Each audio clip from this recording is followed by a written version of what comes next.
ಎಲ್ಲ ಆತ್ಮಬಂಧಿಗಳಿಗೂ ನಮಸ್ಕಾರ. ನಮ್ಮೆಲ್ಲರ ಗುರುಗಳಾದ ಶ್ರೀಯುತ ಪತ್ರಿಜಿಯವರಿಗೂ, ಮಹಾವತಾರ್ ಬಾಬಾಜಿಯವರಿಗೂ, ರಂಗನಾಥ್ ಸರ್ ಅವರಿಗೂ, ನನ್ನ ತಂದೆ ತಾಯಿಯರಿಗೂ ನಮಸ್ಕಾರಗಳನ್ನು ತಿಳಿಸುತ್ತಾ, ಇಲ್ಲಿ ಝೂಮ್ ನಲ್ಲಿ ಇರೋ ಎಲ್ಲ ಆತ್ಮ ಬಂಧುಗಳಿಗೆ ಧ್ಯಾನ ಕಾರ್ಯಕ್ರಮಕ್ಕೆ ಸ್ವಾಗತ ಸುಸ್ವಾಗತ.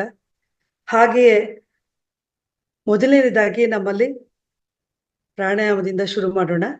ನಂತರ ಧ್ಯಾನ ಇರುತ್ತೆ. ತದನಂತರ ಜ್ಞಾನ ಹಂಚಿಕೆ ಶ್ರೀಮತಿ ಸುಧಾ ಅವರು ಬಂದಿದ್ದಾರೆ. ಮೇಡಮ್, ನಿಮ್ಗೆ ಸ್ವಾಗತ ಸುಸ್ವಾಗತ. ಅದರ ನಂತರ ಜ್ಞಾನ ಹಂಚಿಕೆ ಆದ್ಮೇಲೆ ಇವತ್ತು ಬಹಳ ಮಹತ್ತರವಾದ ಒಂದು ವಿಷಯದ ಬಗ್ಗೆ ಮಾತಾಡೋದಕ್ಕೆ ಅಂತ ಬರ್ತಿದ್ದಾರೆ. ಮೋಕ್ಷದ ಬಗ್ಗೆ, ಅದ್ರ ಬಗ್ಗೆ ನಮ್ಗೆ ತಿಳಿಸಿ ಹೇಳ್ತಾರೆ ಅವರು. ಅದರ ನಂತರ 10 ನಿಮಿಷಗಳ ಕಾಲ ಒಂದು ಪ್ರಶ್ನೋತ್ತರ ಅಂತ ಹೇಳ್ಬೋದು, ಅಥವಾ ಅನಿಸಿಕೆ ಅಭಿಪ್ರಾಯಗಳಿರ್ಬೋದು. ನಮ್ಮಲ್ಲಿ ನಾವು ವಿಚಾರನ ವಿನಿಮಯ ಮಾಡ್ಕೊಳ್ಳೋಣ. ಇದಿಷ್ಟು ಇವತ್ತಿನ ಕಾರ್ಯಕ್ರಮ. ಮೊದಲನೇದಾಗಿ ಪ್ರಾಣಾಯಾಮದಿಂದ ಶುರು ಮಾಡೋಣ. ದಯವಿಟ್ಟು ಎಲ್ಲರೂ ನೇರವಾಗಿ ಕೂತ್ಕೊಳ್ಳಿ.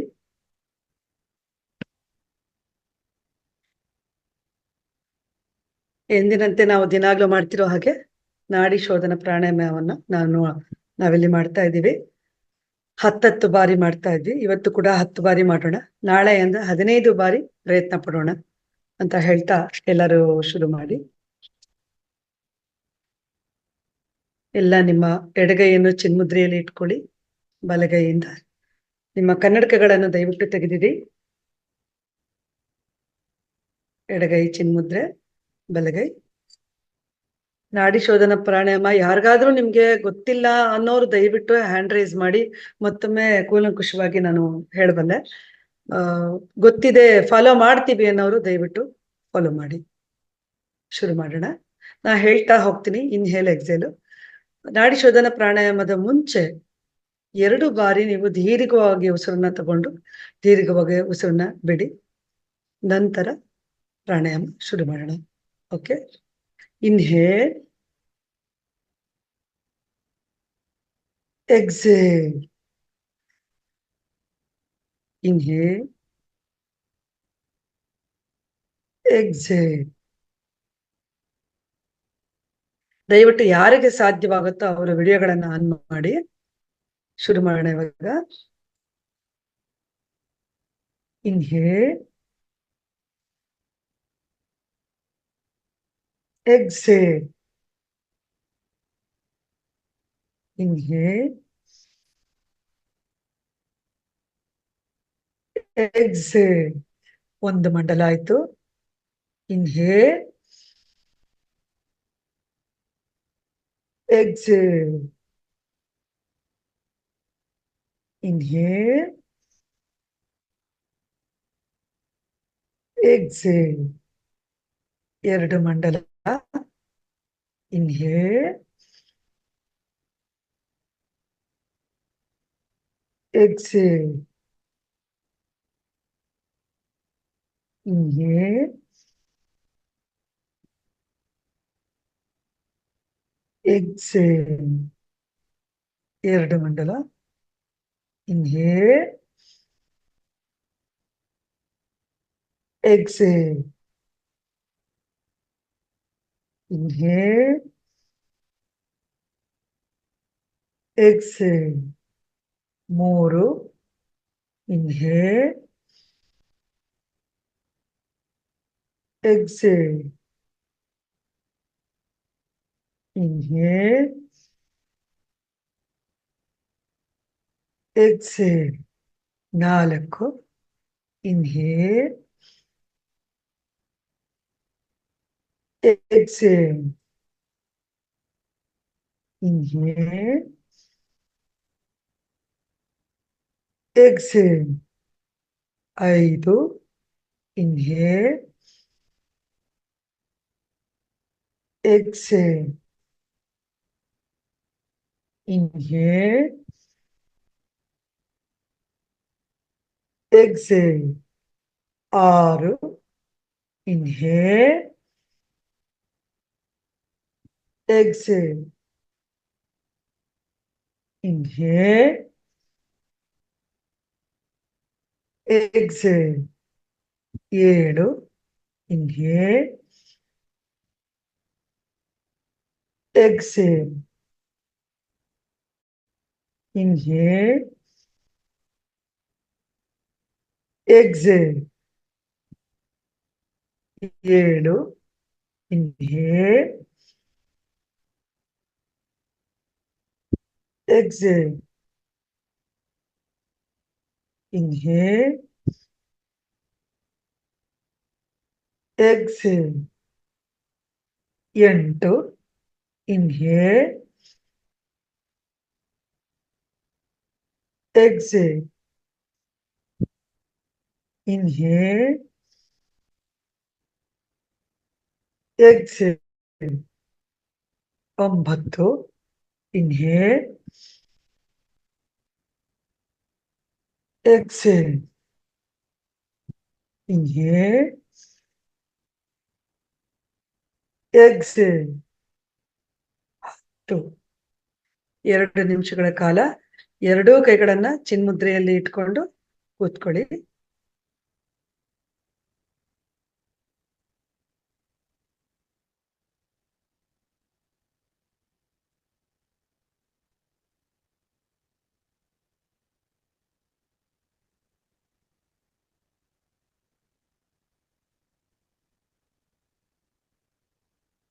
ಓಕೆ.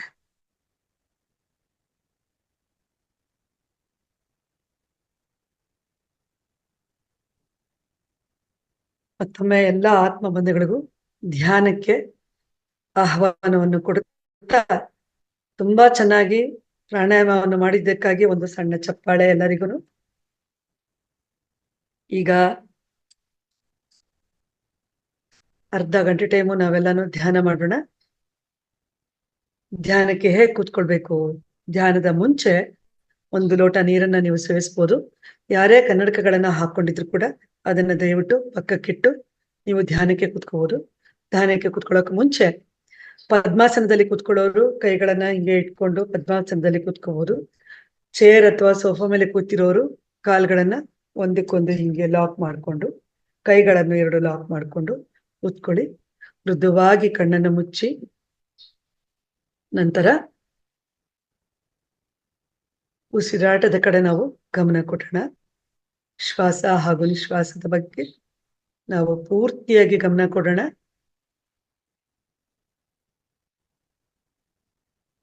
ನಿಧಾನವಾಗಿ ಎಲ್ಲರೂ ಕಣ್ಣನ್ನು ಮುಚ್ಚಿ ಮೃದುವಾಗಿ ಕಣ್ಣನ್ನು ಮುಚ್ಚುತ್ತಾ ಎಲ್ಲರೂ ಧ್ಯಾನದ ಮೊರೆ ಹೋಗೋಣ. ನಮಗೆಷ್ಟೇ ಅಡೆತಡೆಗಳು ಬಂದ್ರು ಅದಕ್ಕೆ ಯಾವುದನ್ನು ಎಡೆಗೊಡದೆ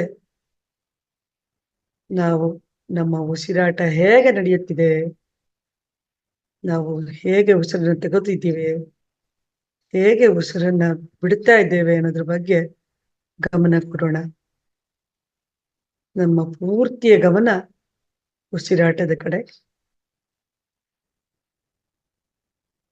ನಮ್ಮ ಉಸಿರಾಟದ ಕಡೆ ಗಮನ ಕೊಡುತ್ತಾ ನಮ್ಮ ಆತ್ಮಾವಲೋಕನವನ್ನು ಮಾಡ್ಕೊಳ್ಳೋಣ.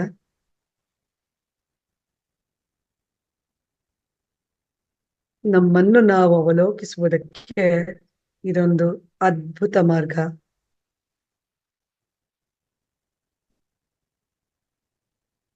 ಈ ಧ್ಯಾನದಿಂದ ನಮಗೆ ಏನೇನೆಲ್ಲ ಸಿಗುತ್ತೆ ಅನ್ನೋದರ ಅನುಭವ ನಮಗೆ ಖಂಡಿತ ಆಗುತ್ತೆ.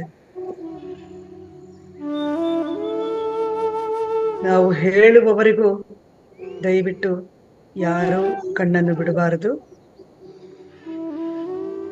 ಆಳವಾದ ಧ್ಯಾನವನ್ನು ಮಾಡೋಣ. ಮೃದುವಾದ ಸಂಗೀತದೊಂದಿಗೆ ಎಲ್ಲರೂ ಧ್ಯಾನಸ್ಥರಾಗೋಣ.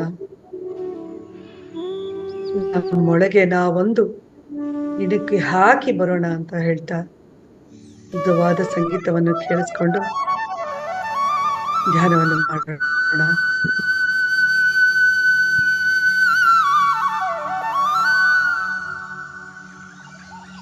ಕೊಳಲಿನ ನಿನಾದ, ಮೃದುವಾದ ಸಂಗೀತ ಮಂದಹಾಸವನ್ನು ಬೀರಿ ನಾವೆಲ್ಲರೂ ಧ್ಯಾನಸ್ಥರಾಗೋಣ.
ಇನ್ನು 5 ನಿಮಿಷಗಳು.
ಇನ್ನು 2 ನಿಮಿಷಗಳು.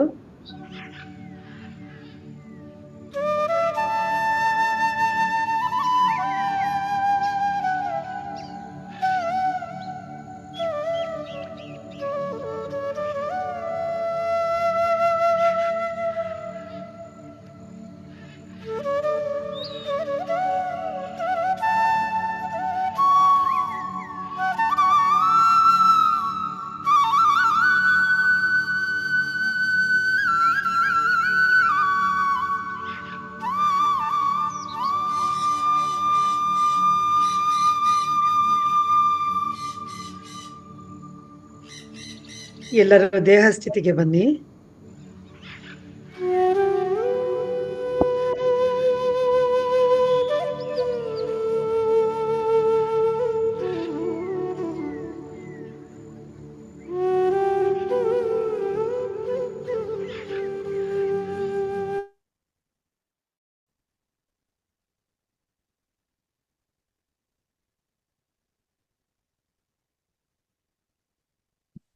ನಿಧಾನವಾಗಿ ನಿಮ್ಮ ಕೈಗಳನ್ನು ತೆಗೆದು ನಿಮ್ಮ ಕಣ್ಣಿನ ಮೇಲಿಡಿ. 5, 4, 3, 2 1 0.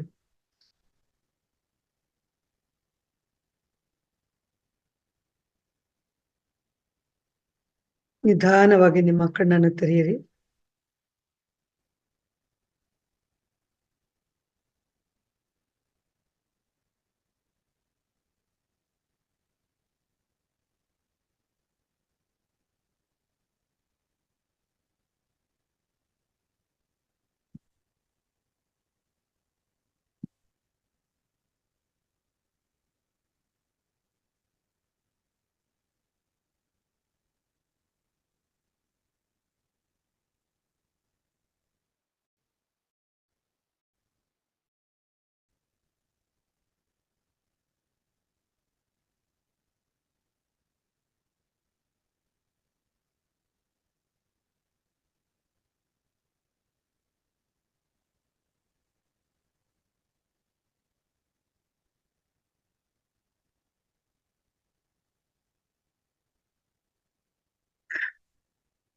ಎಲ್ಲರೂ ನಿಮ್ಮ ವಿಡಿಯೋಗಳನ್ನ ಆನ್ ಮಾಡ್ಕೊಳ್ಳಿ ದಯವಿಟ್ಟು.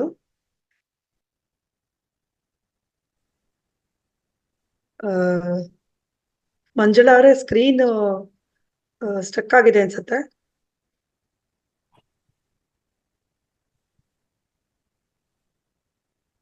ನಾನು ಮಾತಾಡ್ತಿರೋದು ಕೇಳಿಸ್ತಿದ್ಯಾ? ಮ್ಯಾಮ್ ಕೇಳಿಸ್ತಿದೆ, ಹೇಳಿ. Okay okay. ಸ್ಕ್ರೀನ್ ಸ್ಟಕ್ ಆಗಿತ್ತು ಹಂಗಾಗಿ. ಕೇಳಿಸ್ತಿದೆ, ಹೇಳಿ. Okay okay. ಆತ್ಮ ಬಂಧುಗಳೇ, ಇಷ್ಟೊತ್ತು ಆಳವಾದ ಧ್ಯಾನವನ್ನ ಮಾಡಿದ್ರಿ ಎಲ್ಲರೂ. ನಿಮ್ಮೆಲ್ಲರಿಗೂ ದೊಡ್ಡ ಚಪ್ಪಾಳೆ ಹಾಗೂ ನಿನಾದಮಯವಾದ ಸಂಗೀತದೊಂದಿಗೆ ನಾವು ಇವತ್ತು ಧ್ಯಾನ ಮಾಡಿದ್ದೀವಿ. ಸಾಕಷ್ಟು ಪಡ್ಕೊಂಡಿದ್ದೀವಿ. ಈ ಒಂದು ಧ್ಯಾನ ನಮ್ಮ ಮೋಕ್ಷ ಮಾರ್ಗದ ಕಡೆ ಕರ್ಕೊಂಡು ಹೋಗುತ್ತೆ ಅನ್ನೋದನ್ನ ಶ್ರೀಮತಿ ಸುಧಾರ್ ಅವರು ಇವತ್ತು ಬಂದಿದ್ದಾರೆ ಸ್ಪೀಕರ್ ಆಗಿ. ಮೇಡಮ್, ನಿಮ್ಗೆ ಮತ್ತೊಮ್ಮೆ ಸ್ವಾಗತ, ಸುಸ್ವಾಗತ. Thank you madam. ನಿಮ್ಮ ಮಾತು ಮೋಕ್ಷ ಮಾರ್ಗದ ಕಡೆಗೆ ದಯವಿಟ್ಟು ತಿಳಿಸ್ಕೊಡಿ. ನಿಮ್ಗಾಗಿ ಎಲ್ಲರೂ ಕಾಯ್ತಾ ಇದ್ದೀವಿ ಮೇಡಮ್. Thank you. ಅದಕ್ಕೆ ಮುಂಚೆ ಒಂದೇ ಒಂದು ಮಾತು. ಎಲ್ಲರೂ ದಯವಿಟ್ಟು ನೀರನ್ನ ಇಟ್ಕೊಂಡಿದ್ರೆ ನೀರನ್ನ ಒಂದ್ ಲೋಟ ನೀರನ್ನು ಕುಡಿಬಹುದು. ಆರಾಮಾಗಿ ಕುಳಿತುಕೊಂಡು ಕೇಳಿಸ್ಕೊಳ್ಳಿ. ಯಾರು ದಯವಿಟ್ಟು ಎಕ್ಸಿಟ್ ಆಗ್ಬೇಡಿ. ಎಂತ ಒಳ್ಳೆ ಒಂದು ವಿಷಯದೊಂದಿಗೆ ಶ್ರೀಮತಿ ಸುಧಾರ್ ಅವರು ಇವತ್ತು ಬಂದಿದ್ದಾರೆ. ಎಲ್ರೂ ಕೇಳಿಸ್ಕೊಂಡು ಪುನೀತರಾಗೋಣ ಅಂತ ಕೇಳ್ಕೊತೀನಿ. ದಯವಿಟ್ಟು ಎಲ್ಲರೂ ವಿಡಿಯೋಗಳನ್ನ ಆನ್ ಮಾಡಿ. ನಮಸ್ಕಾರ madam. Over to you madam, ಮಾತಾಡಿ. ಎಲ್ಲ ಆತ್ಮ ಬಂಧುಗಳಿಗೂ ನನ್ನ ನಮಸ್ಕಾರವನ್ನ ತಿಳಿಸ್ತೇನೆ. ಜೊತೆಗೆ ಮಹಾವತಾರ್ ಫೌಂಡೇಶನ್ ವೇದಿಕೆಗೂ ಕೂಡ ಧನ್ಯವಾದಗಳನ್ನ ತಿಳಿಸ್ತೇನೆ. ಇವತ್ತು ನಾನು ಮೋಕ್ಷ ಮಾರ್ಗ ಈ ವಿಷಯದ ಬಗ್ಗೆ ಮಾತಾಡ್ತಿದ್ದೇನೆ. ಮೂಲತಃ ಈ ಪುಸ್ತಕವನ್ನ ಬರೆದವರು ಇದು ತೆಲುಗು ಮೂಲ, ಶ್ರೀ ವೈ ವೇಣುರವರು ಬರೆದಿರುವಂತದ್ದು. ಕನ್ನಡಕ್ಕೆ ಅನುವಾದ ಮಾಡಿದವರು ಶ್ರೀಮತಿ ನಾಗಜ್ಯೋತಿ ಅವರು ಮಾಡಿರುವಂತದ್ದು.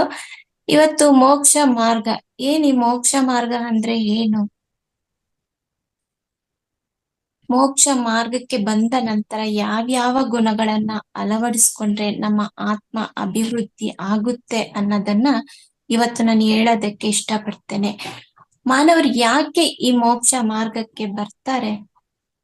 ಮನುಷ್ಯ ತನ್ನ ಜೀವನ ಕಾಲದಲ್ಲಿ ಹಲವಾರು ಕಷ್ಟಗಳನ್ನ ಅನುಭವಿಸಿ ಕೊನೆಗೆ ಸಾಕಪ್ಪ ಈ ಜೀವನ ಅನ್ನೋ ಮಟ್ಟಿಗೆ ಅವರು ಅಷ್ಟು ಒಂದು ಕಷ್ಟಗಳನ್ನ ಅನುಭವಿಸ್ತಾ ಇರ್ತಾರೆ. ಕಡೆಗೆ ಮುಕ್ತಿಯ ಕಡೆಗೆ, ಮೋಕ್ಷದ ಕಡೆಗೆ ಬರೋದಿಕ್ಕೆ ಅವರು ಆಸೆ ಪಡ್ತಾರೆ. ಅಂತ ಒಂದು ಸಮಯದಲ್ಲಿ ಬೇರೊಬ್ಬರ ಮುಖಾಂತರ ಈ ಒಂದು ಮೋಕ್ಷಕ್ಕೆ ದಾರಿಯನ್ನ ಕಂಡಿಡಿದು ಅವ್ರು ಮೋಕ್ಷ ದಾರಿಯನ್ನ ಪ್ರವೇಶ ಮಾಡ್ತಾರೆ. ಕೆಲವೊಬ್ರು ಏನ್ ಮಾಡ್ತಾರೆ, ಅವ್ರ ಕಷ್ಟವನ್ನ ಸಹಿಸ್ಕೊಳಕ್ಕಾಗದೆ ಕೆಲವೊಬ್ರು ಆತ್ಮಹತ್ಯೆಯನ್ನ ಮಾಡ್ಕೊಳ್ತಾರೆ. ಇನ್ನು ಕೆಲವೊಬ್ರು ತನ್ನ ಕರ್ಮ ಕಳೆದಿದ್ರೆ ಅವರು ಧ್ಯಾನಕ್ಕೆ ಬರ್ತಾರೆ. ಇನ್ ಕೆಲವೊಬ್ರು ಹಾಗೆ ತನ್ನ ಜೀವನವನ್ನ ಅಂತ್ಯ ಮಾಡ್ಕೊಳ್ತಾರೆ. ಈ ಮೋಕ್ಷ ಅಂದ್ರೆ ಏನು? ಮೋಕ್ಷ ಅಂದ್ರೆ ಮೂಲತಃ ಬಿಡುಗಡೆ ಅಂದರ್ಥ. ಬಿಡುಗಡೆ ಅಂದ್ರೆ ಮುಕ್ತಿ ಅಂದರ್ಥ. ಯಾವುದರಿಂದ ಬಿಡುಗಡೆ? ಎಲ್ಲಾ ಕರ್ಮ ಬಂಧಗಳಿಂದ ಬಿಡುಗಡೆ. ಎಲ್ಲ ಕರ್ಮ ಬಂಧಗಳಿಂದ ಬಿಡುಗಡೆ, ಭಯ, ದ್ವೇಷ, ಅಹಂಕಾರ, ಮತ್ತೆ ಪರಮಾತ್ಮ ಬೇರೆ ನಾನು ಬೇರೆ ಎಂಬ ಭಾವನೆಗಳಿಂದ ಬಿಡುಗಡೆ.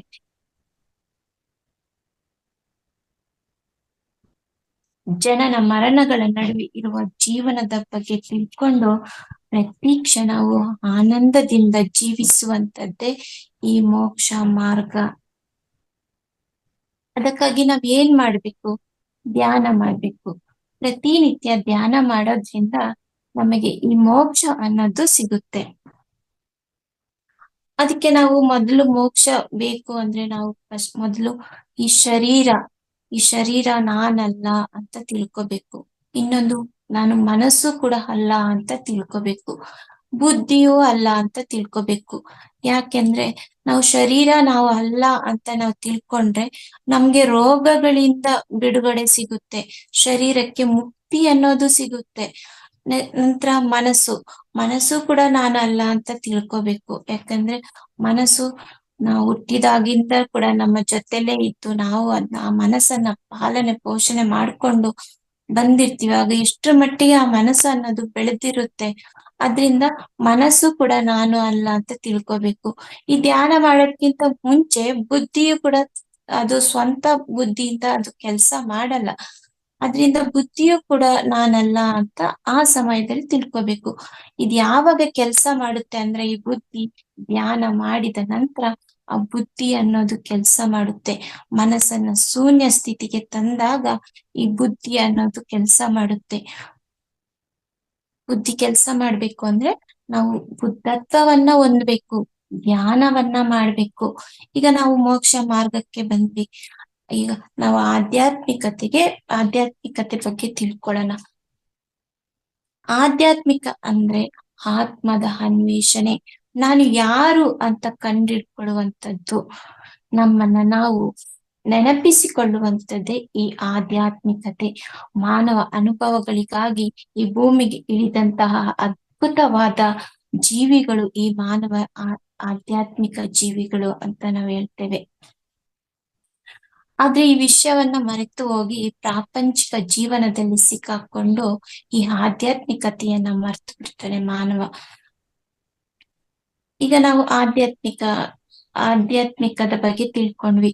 ಆಧ್ಯಾತ್ಮಿಕ ಪ್ರಗತಿಯನ್ನ ಹೊಂದೋದ್ಯಾಕೆ? ಮೋಕ್ಷ ದಾರಿಗೆ ಬಂದ್ವಿ. ಆದ್ರೆ ಇದೆಲ್ಲ ನಮ್ಗೆ ಶೀಘ್ರವಾಗಿ ಮೋಕ್ಷ ಅನ್ನೋದು ಸಿಗ್ಬೇಕಲ್ವಾ? ಅದಕ್ಕೆ ಕೆಲವೊಂದು ಗುಣಗಳನ್ನ ನಾವು ಅಳವಡಿಸ್ಕೊಳ್ಳೋಣ. ಅದ್ರ ಪ್ರಗತಿಯನ್ನ, ನಮ್ಮ ಆತ್ಮದ ಅಭಿವೃದ್ಧಿಯನ್ನ ನಾವು ಹೆಚ್ಚು ಮಾಡ್ಕೊಳ್ಳೋಣ. ಆಧ್ಯಾತ್ಮಿಕ ಪ್ರಗತಿಯನ್ನ ಹೊಂದುವಂಥದ್ದು ಚತುರ್ವಿಧ ಪುರುಷಾರ್ಥಗಳು. ಧರ್ಮ, ಅರ್ಥ, ಕಾಮ, ಮೋಕ್ಷ ಎಂಬ 4 ಚತುರ್ವಿಧ ಪುರುಷಾರ್ಥಗಳು ಇದೆ. ಮಾನವ ಏನ್ ಮಾಡ್ತಾನೆ? ಈ ಧರ್ಮ, ಅರ್ಥ, ಕಾಮ ಈ 3ರ ಹಿಂದೆ ಬಿದ್ದು ಜೀವನದಲ್ಲಿ ತುಂಬಾ ದುಃಖವನ್ನ ಅನುಭವಿಸ್ತಿರ್ತಾನೆ. ಇದನ್ನ ಹೇಳ್ತಾರೆ ಅನುಭವಿಸಿ, ಆದ್ರೆ ಇವುಗಳನ್ನ ನಿಯಂತ್ರಣದಲ್ಲಿಟ್ಕೊಳ್ಳಿ. ಇದನ್ನ ನಿಯಂತ್ರಣದಲ್ಲಿಟ್ಕೊಂಡ್ರೆ ಮೋಕ್ಷ ಎಂಬ ದಾರಿಗೆ ನಾವು ಅತಿ ಶೀಘ್ರವಾಗಿ ತಲುಪಬಹುದು ಅಂತ ಹೇಳ್ತಾರೆ. ಇನ್ನು ಗುಣಗಳ ಬಗ್ಗೆ ತಿಳ್ಕೊಳ್ಳೋಣ. ಮಾನವನ ಗುಣಗಳು: ತಮೋಗುಣ, ರಜೋಗುಣ, ಸತ್ವಗುಣ, ನಿರ್ಗುಣ. ಏನ್ ಈ ತಮೋಗುಣ ಅಂದ್ರೆ ಈ ಶರೀರ ನನ್ನದು ಅಂತ ಶರೀರವನ್ನ ಪೋಷಣೆ ಮಾಡ್ಕೊಂಡು ಈ ಶರೀರವೇ ನಾನು ಎಂಬ ಒಂದು ಮಾಯೆಯಲ್ಲಿ ಸಿಲುಕಿರುವಂತದ್ದು. ಇನ್ನು ರಜೋಗುಣ ನಾನು, ನನ್ನದು ಅಂತ ಆ ಒಂದು ಮಾಯೆಯಲ್ಲಿ ಸಿಲುಕಿರುವಂತದ್ದು, ಎಲ್ಲವೂ ನನ್ನದೇ, ಎಲ್ಲವೂ ನಾನೇ ಎಂಬ ಒಂದು ಭ್ರಮೆಯಲ್ಲಿ ಬದುಕುತ್ತಿರುವಂತದ್ದೇ ಈ ರಜೋಗುಣ. ಇನ್ನು ಸತ್ವಗುಣ ಅಂದ್ರೆ ಒಳ್ಳೆಯ ಗುಣ. ಇದನ್ನ ಆಚರಣೆ ಮಾಡೋದ್ರಿಂದ ತಮೋಗುಣ ಮತ್ತೆ ರಜೋಗುಣ ಇದನ್ನ ನಿಯಂತ್ರಣದಲ್ಲಿ ಇಟ್ಕೊಳ್ಬಹುದು. ಇನ್ನು ನಿರ್ಗುಣ, ಇದು ಮಾನವನಿಗೆ ಅತಿ ಮುಖ್ಯವಾಗಿ ಬೇಕಾಗಿರುವಂತಹ ಗುಣ ನಿರ್ಗುಣ. ಎಲ್ಲಾ ಕರ್ಮ ಬಂಧಗಳಿಂದ ಬಿಡುಗಡೆಯನ್ನ ಹೊಂದಿ ಸಂತೋಷದಿಂದ ಜೀವಿಸುವಂತದ್ದೇ ಈ ನಿರ್ಗುಣ. ಇನ್ನೊಂದು ಚಿತ್ತವೆಂಬ ಬಾಲಕನನ್ನ ಮುದ್ದಿಸು.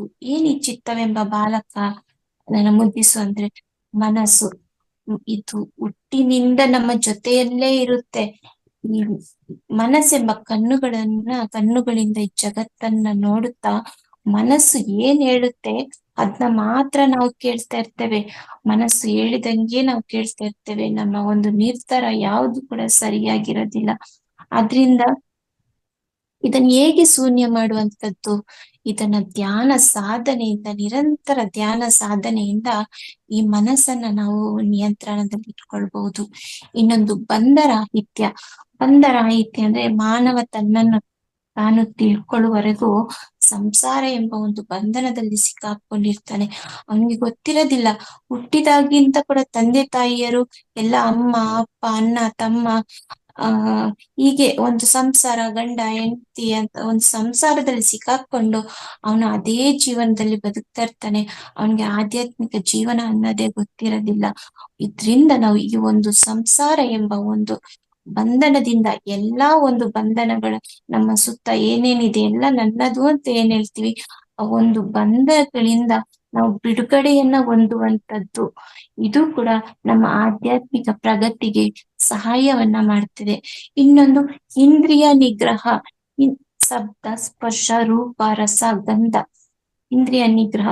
ಈ ಕಣ್ಣು, ಕಿವಿ, ಮೂಗು, ಚರ್ಮ, ನಾಲಗೆ ಇವೆಲ್ಲವೂ ಕೂಡ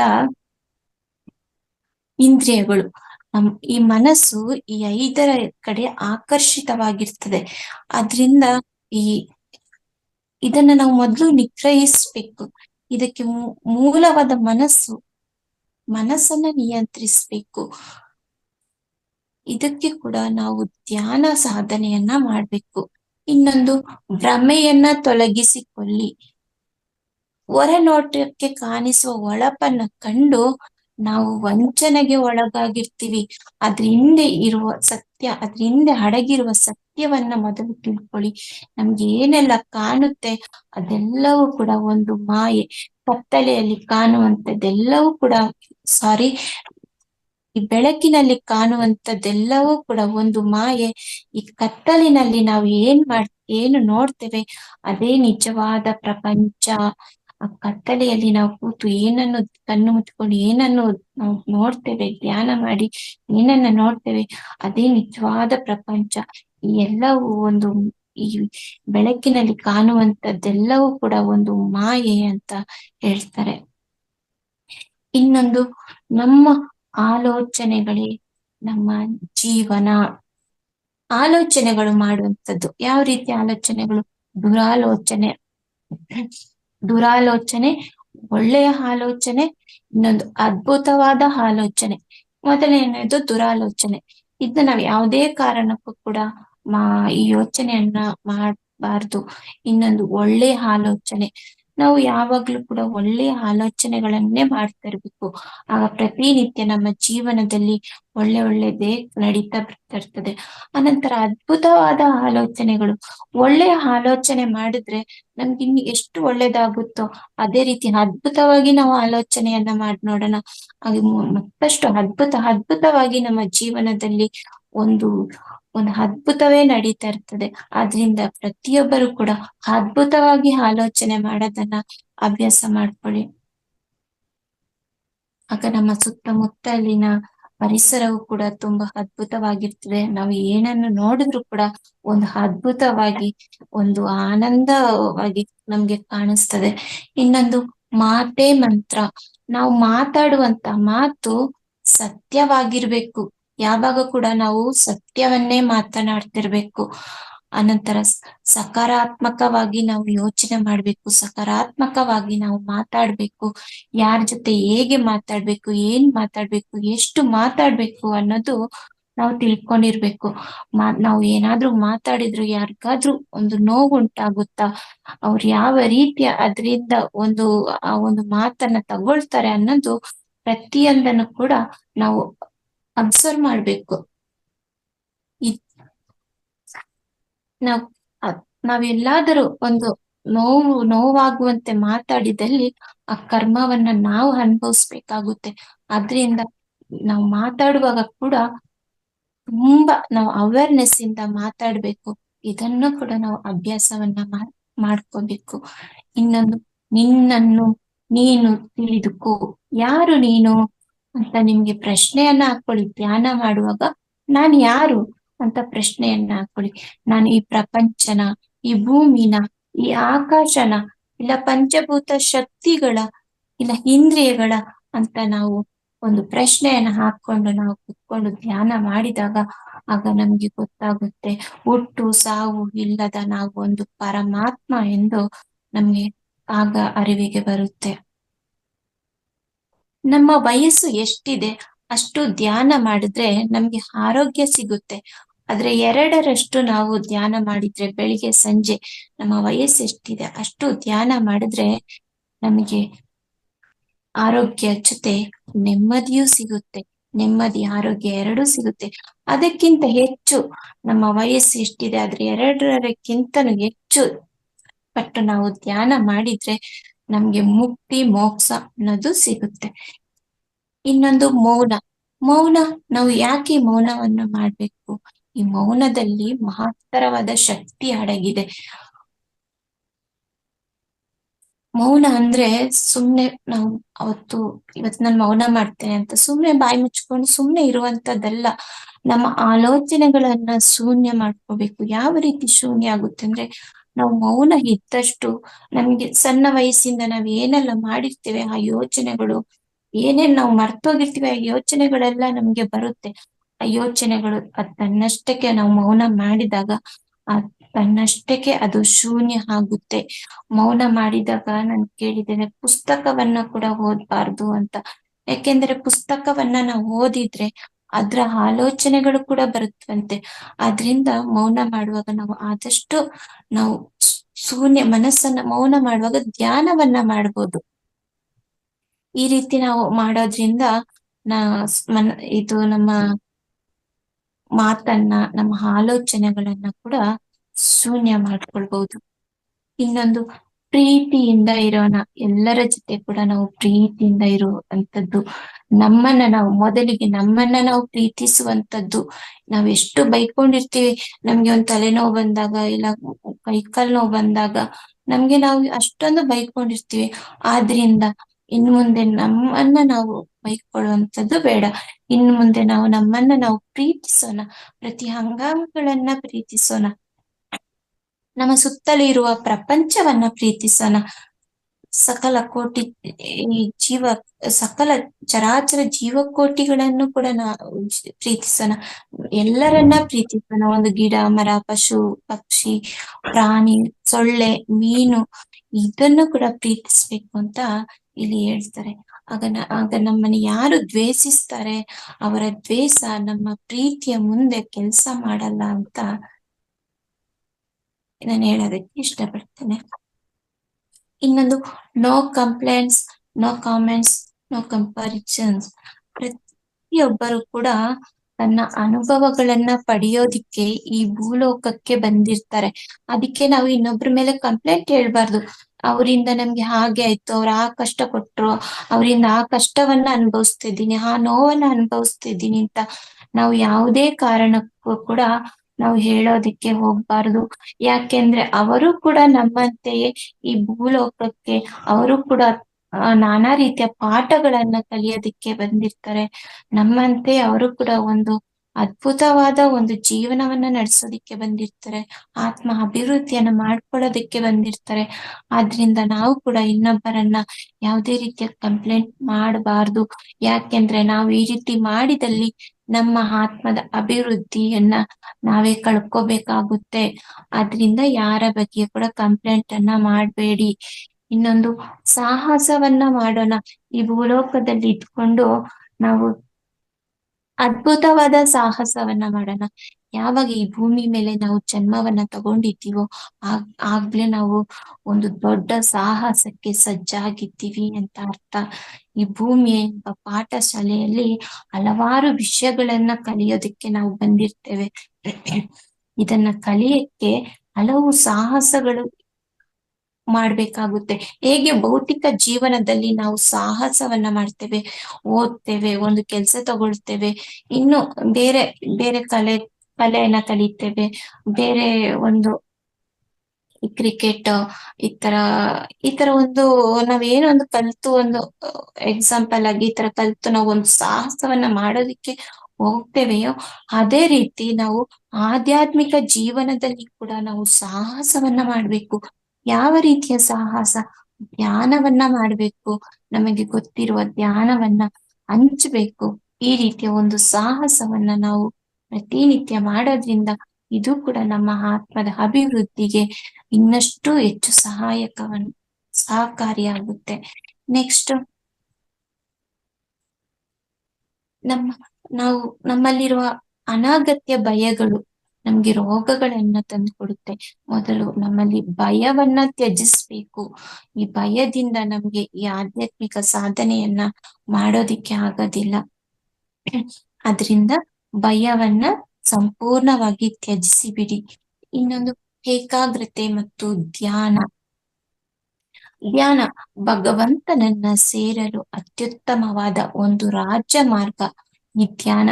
ಅದಕ್ಕೆ ನಾವು ಏನ್ ಮಾಡ್ಬೇಕಂದ್ರೆ ನಮ್ಮ ಉಸಿರಿನೊಂದಿಗೆ ನಾವು ಒಂದಾದಾಗ ವಿಶ್ವ ಚೈತನ್ಯದೊಂದಿಗೆ ಅನುಸಂಧಾನವಾಗ್ತೇವೆ. ಭಗವಂತನನ್ನ ನಾವು ಸೇರೋದಕ್ಕೆ ಮುಂದಾಗ್ತೇವೆ. ಆದ್ರಿಂದ ನಾವು ಏಕಾಗ್ರತೆಯಿಂದ ನಾವು ಧ್ಯಾನವನ್ನ ಮಾಡ್ಬೇಕು ಅಂತ ಇಲ್ಲಿ ಹೇಳ್ತಾರೆ. ಭಗವಂತನೊಂದಿಗೆ ಒಂದಾದಾಗ ಎಲ್ಲವೂ ನಾನೇ ಎಂಬ ಸತ್ಯವನ್ನ ನಾವು ತಿಳ್ಕೊಳ್ತೀವಿ. ಇನ್ನೊಂದು ಮಂದಸ್ಮಿತರಾಗೋಣ. ಏನಿ ಮಂದಸ್ಮಿತರಾಗೋಣ ಅಂದ್ರೆ ಒಂದು ಮುಗುಳು ನಗೆ. ಯಾವಾಗಲೂ ಕೂಡ ನಾವು ಮುಗುಳ್ನಗೆಯಿಂದ ಇರ್ಬೇಕು. ಏನ್ ಮಾಡ್ತೇವೆ ಇದಕ್ಕೆ? ಯಾರಿಗಾದ್ರೂ ಒಂದು ಸಹಾಯ ಮಾಡಿದಲ್ಲಿ, ಇಲ್ಲ ಯಾರ ಜೊತೆಯಾದ್ರೂ ಮಾತಾಡಿದಲ್ಲಿ, ಇಲ್ಲ ನಮ್ಮ ಪ್ರೀತಿಯನ್ನ ವ್ಯಕ್ತಪಡಿಸಿದಲ್ಲಿ ಆಗ ನಮ್ಮ ಮುಖದಲ್ಲಿ ಒಂದು ಸಣ್ಣ ಸ್ಮೈಲ್ ಇರುತ್ತೆ, ಒಂದು ಮುಗುಳ್ನಗೆ ಇರುತ್ತೆ. ಆದ್ರೆ ಇದನ್ನ ಶಾಶ್ವತವಾಗಿ ಇಟ್ಕೋಬೇಕಲ್ಲ. ಈ ಮುಗುಳ್ನಗೆ ಅನ್ನೋದು ಕ್ಷಣಿಕ ಅಷ್ಟೇ. ಆದ್ರೆ ನಾವು ಶಾಶ್ವತವಾಗಿ ನಾವು ನಗಾಡ್ಕೊಂಡು ಖುಷಿಯಾಗಿರ್ಬೇಕು ಅಂದ್ರೆ ಧ್ಯಾನವನ್ನ ಮಾಡ್ಬೇಕು. ಪ್ರತಿನಿತ್ಯ ಈ ಧ್ಯಾನ ಮಾಡೋದ್ರಿಂದ ನಾವು ಯಾವಾಗಲೂ ಕೂಡ ಖುಷಿಯಿಂದ ಇರ್ಬೋದು. ನಮ್ಮ ಮುಖದಲ್ಲಿ ಒಂದು ಮುಗುಳ್ನಗೆ ಕೂಡ ಪ್ರತಿ ಕ್ಷಣವೂ ಕೂಡ ಪ್ರತಿದಿನವೂ ಇರುತ್ತೆ ಅಂತ ಹೇಳೋದಕ್ಕೆ ಇಷ್ಟಪಡ್ತೇನೆ. ಇನ್ನು ನಮ್ಮ ನಂಬಿಕೆಗಳನ್ನ ಬದಲಾಯಿಸೋಣ. ನಮ್ಮ ಆತ್ಮಶಕ್ತಿಗೆ ಸಾಧ್ಯವಾಗದೇ ಇರುವುದು ಯಾವುದೂ ಇಲ್ಲ. ನಾವು ಮನುಷ್ಯನ ಜೀವನ ಸಂಪೂರ್ಣವಾಗಿ ನಂಬಿಕೆ ಮೇಲೆ ಅವಲಂಬಿಸಿರುತ್ತದೆ. ನಾನು ಈ ಕೆಲಸ ಮಾಡ್ತೇನೆ ಎಂಬ ಆತ್ಮವಿಶ್ವಾಸದೊಂದಿಗೆ ನಾವು ನಂಬಿಕೆಯಿಂದ ಇದ್ದಲ್ಲಿ ಖಂಡಿತವಾಗಿ ಆ ಕೆಲಸವನ್ನ ನಾವು ಮಾಡೇ ಮಾಡ್ತೇವೆ. ನಂಬಿಕೆಯಿಂದ ಇನ್ನೊಂದು ನಮ್ಮ ಕಾಯಿಲೆಗಳನ್ನು ಕೂಡ ಗುಣಪಡಿಸ್ಕೊಳ್ಬಹುದಂತೆ. ಯಾವುದೇ ಒಂದು ಕಾಯಿಲೆ ಇರ್ಲಿ, ನಮ್ಮ ನಂಬಿಕೆ, ನಾವು ಅತಿಯಾದ ನಂಬಿಕೆ ನಾವು ಇದ್ದಲ್ಲಿ, ಜೊತೆಗೆ ಧ್ಯಾನವೂ ಕೂಡ ನಮ್ಮ ಜೊತೆ ಇರುತ್ತೆ, ಜೊತೆಗೆ ನಂಬಿಕೆ ಕೂಡ ನಮ್ಮ ಜೊತೆಗೆ ಇದ್ದಲ್ಲಿ ನಮ್ಮ ಕಾಯಿಲೆಗಳನ್ನು ಕೂಡ ಗುಣಪಡಿಸ್ಕೊಳ್ಬಹುದು. ಇನ್ನೊಂದು ಅಹಮನ್ನ ತ್ಯಜಿಸಿ. ನಾವು ಧ್ಯಾನವನ್ನ ಮಾಡುವಾಗ ಈ ಅಹಂಕಾರ ಅನ್ನೋದಿರಬಾರ್ದು. ಯಾಕೆಂದ್ರೆ ಈ ಅಹಂ ಅನ್ನೋದು ನಮ್ಮ ಧ್ಯಾನ ಸಾಧನೆಗೆ ಅಡ್ಡಿಯನ್ನ ತಂದು ಕೊಡುತ್ತೆ. ಆದ್ರಿಂದ ಈ ಅಹಮನ್ನ ಮೊದಲು ತ್ಯಜಿಸಿ. ಇನ್ನೊಂದು ಕ್ಷಮಾಗುಣ, ಕೃತಜ್ಞತೆಯ ಭಾವನೆ. ಈ ಭೂಮಿಯ ಮೇಲೆ ಪ್ರತಿಯೊಬ್ಬರು ಕೂಡ ಅಳವಡಿಸ್ಕೊಳ್ಬೇಕಾದ ಗುಣ ಕ್ಷಮಾಗುಣ. ಕ್ಷಮಿಸುವ ಗುಣ ಇಲ್ದಿದ್ರೆ ನಾವು ರೋಗಗಳನ್ನ ತಗೊಳ್ಬೇಕಾಗುತ್ತೆ. ಅದ್ರಿಂದ ನಾವೇನ್ ಮಾಡ್ಬೇಕು? ರೋಗಗಳನ್ನ ತಗೊಂಡು ದುಃಖದಿಂದ ಜೀವಿಸ್ತಾ ಇರ್ತಾನೆ. ಅದ್ರಿಂದ ಪ್ರತಿ ಕ್ಷಣವೂ ಕೂಡ ನಾವು ಕ್ಷಮಾಗುಣದಿಂದ ಇರ್ಬೇಕು. ಭೂಮಿಯ ಮೇಲೆ ಈ ಪ್ರತಿಯೊಬ್ಬರನ್ನು ನಾವು ಕ್ಷಮಿಸುವ ಗುಣವನ್ನ ಇಟ್ಕೊಂಡಿರ್ಬೇಕು. ಇನ್ನು ಕೃತಜ್ಞತೆಯ ಭಾವನೆ. ಎಲ್ಲ ಅನುಭವಗಳನ್ನ ಪಡೆಯಲು ಬಂದಂತ ಈ ಶರೀರವನ್ನ ತೆಗೆದುಕೊಂಡು ಬಂದಂತ ಈ ಆತ್ಮಕ್ಕೆ ನಾವು ಪ್ರತಿ ಕ್ಷಣವೂ ಕೂಡ ಕೃತಜ್ಞತೆಯನ್ನ ನಾವು ಸಲ್ಲಿಸ್ತಿರ್ಬೇಕು. ನಮ್ಮನ್ನ ಈ ಭೂಮಿಗೆ ಕರೆ ತಂದಂತಹ ತಂದೆ ತಾಯಿಗಳಿಗೂ ಕೂಡ ಕೃತಜ್ಞತೆಯನ್ನ ನಾವು ಸಲ್ಲಿಸ್ಬೇಕು. ಬೆಳಿಗ್ಗೆ ಎದ್ದಾಗಿಂದ ಹಾಸಿಗೆಯಿಂದ ಹಿಡಿದು ಸಂಜೆ ರಾತ್ರಿ ನಾವು ಮಲಗುವ ತನಕ ನಾವು ಏನೇನೆಲ್ಲ ಕೆಲಸ ಮಾಡ್ತಾ ಇರ್ತೇವೆ, ಆ ಕೆಲಸಗಳಿಗೆ ಕೃತಜ್ಞತೆಯನ್ನ ಹೇಳ್ಬೇಕು. ಹಾಸಿಗೆಗೆ ಕೃತಜ್ಞತೆ ಹೇಳ್ಬೇಕು, ಊಟಕ್ಕೆ ಕೃತಜ್ಞತೆ ಹೇಳ್ಬೇಕು. ಈ ರೀತಿಯಾಗಿ ನಾವು ಕೃತಜ್ಞತೆಯನ್ನ ನಾವು ಬೆಳೆಸ್ಕೋಬೇಕು. ಇದು ಕೂಡ ಒಂದು ಆಧ್ಯಾತ್ಮಿಕ ಸಾಧನೆಗೆ ತುಂಬಾ ಸಹಕಾರವನ್ನ ಮಾಡುತ್ತೆ. ಇನ್ನೊಂದು ಆಹಾರವೇ ಆರೋಗ್ಯ. ಆಹಾರವನ್ನು ನಾವು ದೇಹವನ್ನ ಮಾಂಸಾಹಾರವನ್ನ ಸಂಪೂರ್ಣವಾಗಿ ತ್ಯಜಿಸಿ ನಮ್ಮ ದೇಹವನ್ನ ಆರೋಗ್ಯವಾಗಿ ಇಟ್ಟುಕೊಳ್ಳಲು ಏನ್ ಮಾಡ್ಬೇಕು ಅಂದ್ರೆ ನಾವು ತರಕಾರಿಗಳನ್ನ ಸೇವಿಸ್ಬೇಕು, ಹಣ್ಣು ಹಂಪಲುಗಳನ್ನ ಸೇವಿಸ್ಬೇಕು, ನೀರನ್ನ ಆಗಾಗ ನೀರನ್ನ ಕುಡಿತಾ ಇರ್ಬೇಕು. ಇದ್ರಿಂದ ನಮ್ಮ ಶರೀರವು ಕೂಡ ತುಂಬಾ ಆರೋಗ್ಯವಾಗಿರುತ್ತೆ. ಮತ್ತೆ ಮಿತವಾದ ಆಹಾರ, ಒಂದು ದಿನ ಉಪವಾಸ ಇರುವಂತದ್ದು, ಈ ರೀತಿ ನಾವು ಅಳವಡಿಸ್ಕೊಳ್ಬೇಕು. ನಮ್ಮ ಶರೀರವನ್ನ ನಾವು ನೋಡ್ಕೊಳ್ಬೇಕು.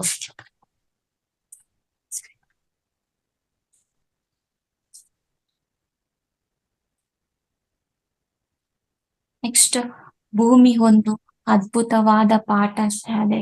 ಈ ಬ್ರಹ್ಮಾಂಡದಲ್ಲಿ ಹಲವಾರು ಕೋಟಿಗಟ್ಲೆ ಲೋಕಗಳಿದೆಯಂತೆ.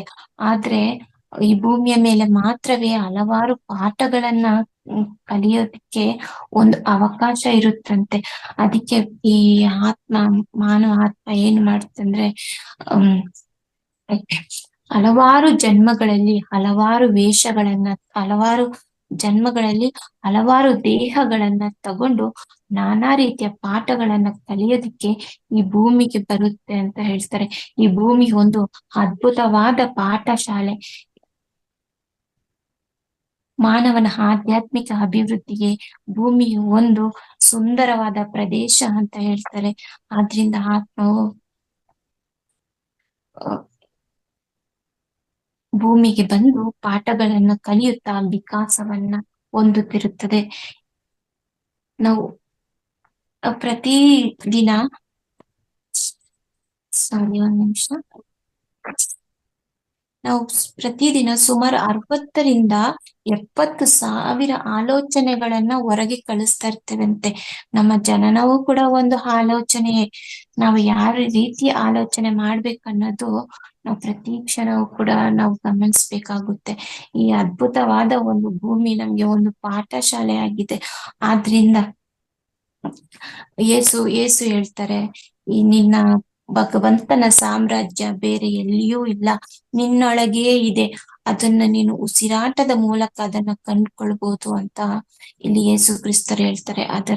ಹಾಗೆಯೇ ಬುದ್ಧರು ಕೂಡ ಹೇಳ್ತಾರೆ, ಅಪ್ಪೋ ದೀಪೋ ಭವ, ನಿನ್ನ ದೀಪವನ್ನ ನೀನೇ ಬೆಳಗಿಕ್ಕು, ನಿನಗೆ ನೀನೇ ದಿಕ್ಕಾಗು ಎಂದು ಭಗವಾನ್ ಬುದ್ಧರು ಕೂಡ ಹೇಳಿದ್ದಾರೆ.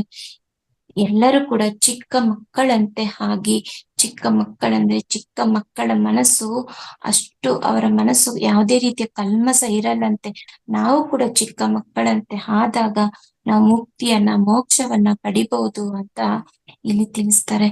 ಇಷ್ಟೊತ್ತು ಸ್ವಾಧ್ಯಾಯವನ್ನ ಕೇಳಿದಂತ ಎಲ್ಲಾ ಮಾಸ್ಟರ್ಸ್ಗಳಿಗೂ ಕೂಡ ನಾನು ಧನ್ಯವಾದಗಳನ್ನ ತಿಳಿಸ್ತೇನೆ. Thank you masters. ಮೇಡಮ್, ತುಂಬಾನೇ ಥ್ಯಾಂಕ್ಸ್ ನಿಮ್ಗೆ. ತುಂಬಾ ಅದ್ಭುತವಾಗಿತ್ತು. ಮೋಕ್ಷ ಮಾರ್ಗ ಅಷ್ಟು ಸುಲಭ ಅಲ್ಲ ಅನ್ನೋದು ನಿಮ್ಮ ಮಾತಿನಲ್ಲಿ ತುಂಬಾನೇ ವ್ಯಕ್ತಪಡಿಸಿದ್ರಿ. ತುಂಬಾ ಚೆನ್ನಾಗಿ ವ್ಯಕ್ತಪಡಿಸಿದ್ರಿ. ಒಂದೊಂದನ್ನು ಕೇಳ್ತಾ ಇದ್ರೆ ಈ ವಿಶಾಲವಾದ ಇದರಲ್ಲಿ ನಾವು ಜೀವ ಜಂತುಗಳು ನಾವೇನಿದ್ದೀವಿ, ಪ್ರತಿಯೊಂದು ಯಾವ ಮಾರ್ಗದಲ್ಲಿ ಹೋಗ್ಬೇಕು, ಯಾವ ಮಾರ್ಗ ಸೂಕ್ತ ಅನ್ನೋದು ನಮ್ಗೆ ತುಂಬಾ ಚೆನ್ನಾಗಿ ತಿಳಿಸ್ಕೊಟ್ಟಿದ್ದೀರಾ. ತುಂಬಾ ರೀತಿಯ ಧನ್ಯವಾದಗಳು ಮೇಡಮ್. ಬಹಳ ಚೆನ್ನಾಗಿತ್ತು ಇವತ್ತು. ಮೋಕ್ಷ ಮಾರ್ಗದತ್ತ ನಮ್ಮ ಪಯಣ ಇನ್ನು ಮೇಲಿಂದ ಸಾಧ್ಯವಾದಷ್ಟು ಒಳ್ಳೆದೇ ಮಾತಾಡೋಣ. ನಕಾರಾತ್ಮಕ ಚಿಂತನೆಗಳು ಬೇಡ, ಸಕಾರಾತ್ಮಕವಾಗಿ ಯೋಚನೆ ಮಾಡೋಣ, ಅದನ್ನ ಗಣನೆಗೆ ತಗೊಳ್ಳೋಣ ಅಂತ ಹೇಳ್ತಾ ನಿಮಗೆ ತುಂಬಾ ಹೃದಯದ ಧನ್ಯವಾದಗಳು. ತುಂಬಾ ಥ್ಯಾಂಕ್ಸ್ ಮೇಡಮ್ ನಿಮ್ಗೆ. ಆತ್ಮ ಬಂಧುಗಳೇ, ಎಲ್ಲರೂ ನಾವು ಕೇಳಿದ್ವಿ ಇಷ್ಟೊತ್ತು. ಬಹಳ ತುಂಬಾ ಸುಂದರವಾದ ಒಂದು ವಿಷಯ ಇವತ್ತು. ನಾವೆಲ್ಲರೂ ತಿಳ್ಕೊಳ್ಳೇಬೇಕಾಗಿರುವಂತಹ ವಿಷಯದ ಕಡೆ ನಾವು ಗಮನ ಹರಿಸ್ಲೇಬೇಕು ಅನ್ನೋದನ್ನ ಮೇಡಮ್ನವರು ಇವಾಗ ತುಂಬಾ ಚೆನ್ನಾಗಿ ನಮ್ಗೆ ಹೇಳಿದ್ದಾರೆ. ಮೇಡಮ್, ಒಂದು 10 ನಿಮಿಷಗಳ ಕಾಲ ವಿಚಾರ ವಿನಿಮಯ ಇರುತ್ತೆ. ಯಾರಿಗಾದ್ರೂ ಏನಾದ್ರು ಸಂದೇಹಗಳಿದ್ರೆ ಅಥವಾ ಏನಾದ್ರು ಕೇಳಬೇಕು ಅಂತಿದ್ರೆ ಅಥವಾ ಅವರ ಅನಿಸಿಕೆಗಳಿದ್ರೆ ತಿಳಿಸ್ತಾರೆ. ದಯವಿಟ್ಟು ಇರಿ. ಆತ್ಮ ಬಂಧುಗಳೇ, ದಯವಿಟ್ಟು ಎಲ್ಲರೂ ನಿಮ್ಮ ವಿಡಿಯೋಗಳನ್ನ ಆನ್ ಮಾಡಿ ಈ ಮೋಕ್ಷ ಮಾರ್ಗದ ಕಡೆಗೆ ನಮ್ಮ ಪಯಣದ ಬಗ್ಗೆ ನೀವು ಕೂಡ ಮಾತಾಡಿ ನಿಮ್ಮ ಅನಿಸಿಕೆಯನ್ನ ಹೇಳಿ ಅಂತ ಕೇಳ್ಕೊತೇನೆ. ದಯವಿಟ್ಟು ಎಲ್ಲರೂ ವಿಡಿಯೋಗಳನ್ನ ಆನ್ ಮಾಡ್ಬೇಕು.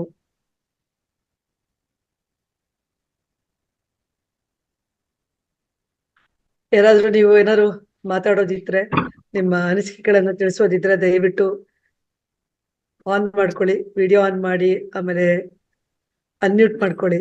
ಮೇಡಮ್ ನಳಿನಾ ಮೇಡಮ್ ಮಾತಾಡಿ ಮೇಡಮ್.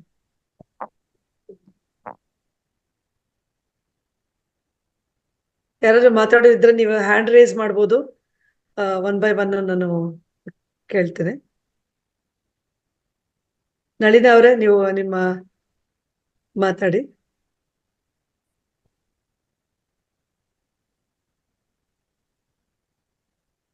ಮೋಸ್ಟ್ಲಿ ಇಲ್ಲ. ಮೇಡಮ್ ನಾಗರತ್ನ ಮೇಡಮ್ ಮಾತಾಡಿ ಮೇಡಮ್, ಅನ್ಮ್ಯೂಟ್ ಮಾಡ್ಕೊಳ್ಳಿ.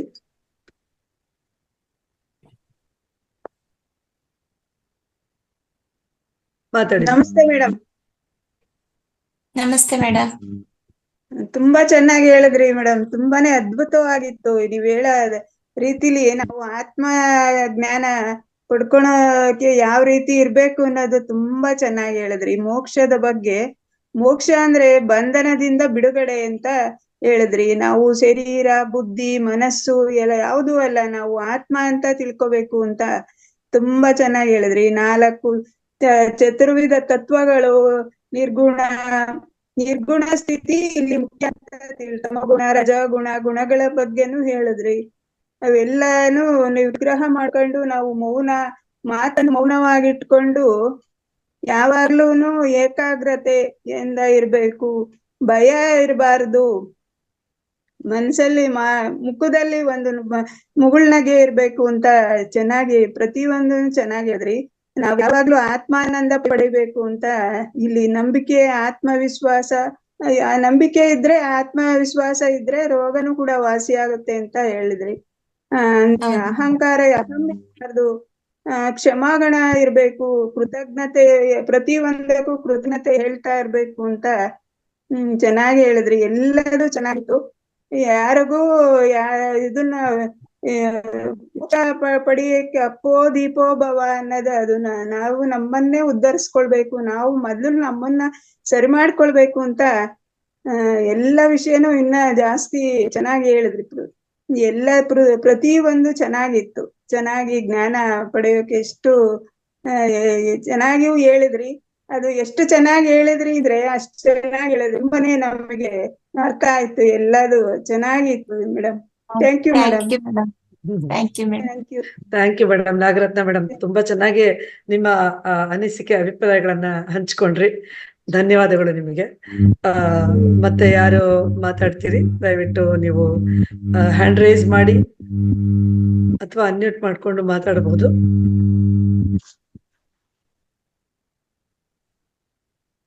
ಸುರೇಶ್ ಸರ್.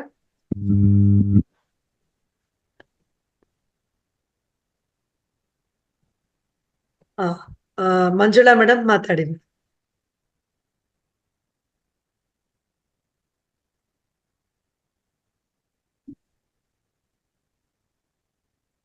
ಅನ್ಮ್ಯೂಟ್ ಮಾಡ್ಕೊಂಡು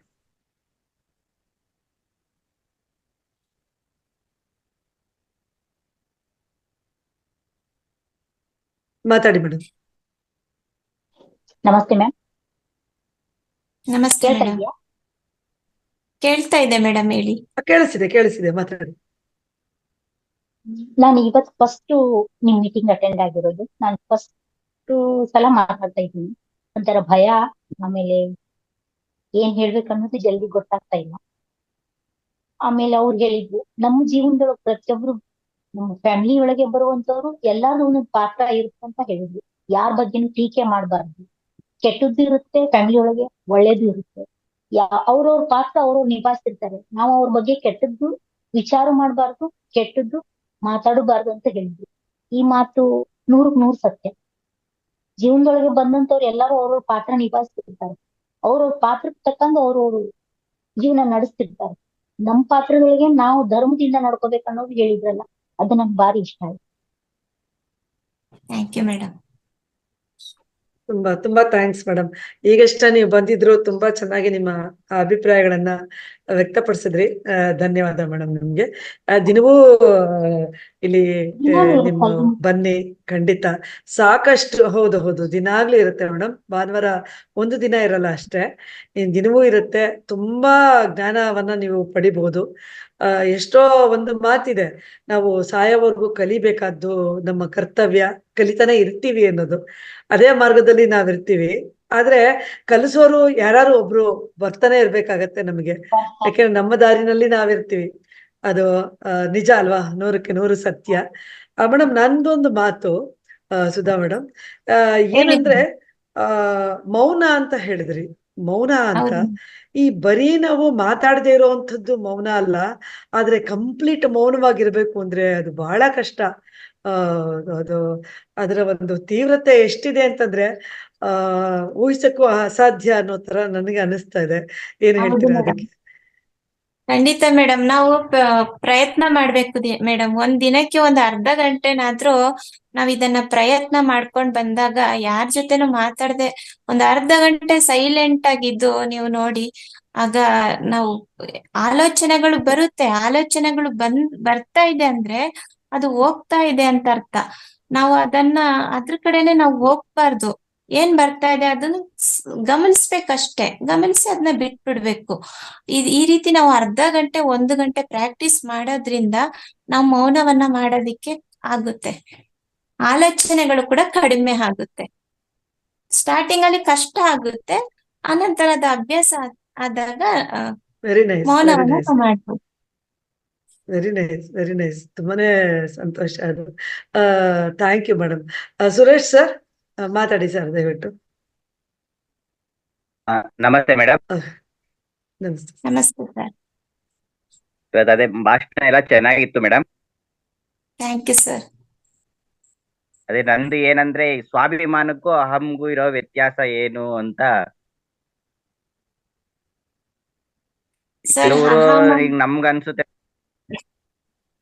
ಸ್ವಾಭಿಮಾನ ಅನ್ಸುತ್ತೆ, ಬೇರೆಯವ್ರ ಅಂತಾರೆ ದುರಹಂಕಾರ ಜಾಸ್ತಿ ಅಂತ. ಇದಕ್ಕಿರೋ ವ್ಯತ್ಯಾಸ ಯಾವ ತರ ಅಂತ ತಿಳ್ಕೊಳ್ಬೇಕು ಮೇಡಮ್. ಸರ್, ನಾವು ಧ್ಯಾನಕ್ಕೆ ಬಂದ್ವಿ ಅಂದ್ಮೇಲೆ ನಾವ್ ಇದನ್ನ ಯಾವುದನ್ನು ಕೂಡ ನಮ್ಮ ಇದಕ್ಕೆ ಗಮನಕ್ಕೆ ತಗೊಳ್ಬಾರ್ದು. ನಮ್ಮ ಉದ್ದೇಶ ಏನು? ಧ್ಯಾನ ಅಷ್ಟೇ. ನಾವು ಧ್ಯಾನ ಮಾತ್ರ ಮಾಡ್ಕೊಂಡು ಹೋಗ್ಬೇಕು. ಯಾರು ಏನಾದ್ರೂ ಹೇಳ್ಕೊಳ್ಳಿ, ಇವ್ರಿಗೆ ಅಹಂಕಾರ ಇದೆ, ಇವ್ರಿಗೆ ಸ್ವಾಭಿಮಾನ ಇದೆ ಅಂತ ನಾವು ಖಂಡಿತವಾಗ್ಲೂ ನಾವು ತಿಳ್ಕೊಳ್ಬಾರ್ದು. ನಮ್ಮ ಉದ್ದೇಶ, ಬಂದಿರುವಂತ ಉದ್ದೇಶ ಧ್ಯಾನ ಮಾಡ್ಬೇಕು, ಮುಕ್ತಿಯನ್ನ ತಗೊಳ್ಬೇಕು.